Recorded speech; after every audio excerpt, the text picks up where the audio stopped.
హర హర మహాదేవ హర హర మహాదేవ హర హర మహాదేవ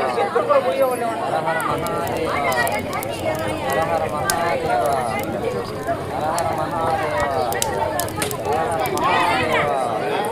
హర హర మహాదేవ హర హర మహాదేవ.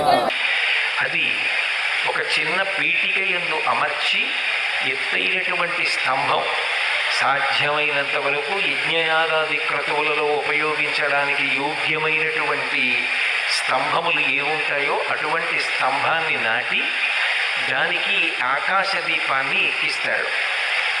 అటువంటి ఆకాశదీపం తులాయాం దోలయా సహా అంటుంది ధర్మసింధు. ఆకాశదీపం యోదద్యాత్, అది ఆ దామోదరాయ నభసి తులాయాం దోలయా సహా ప్రదీపంతే ప్రయచ్ఛామి. ఆకాశమంతా కూడా విష్ణుస్వరూపమైతే అంతటా వ్యాపించి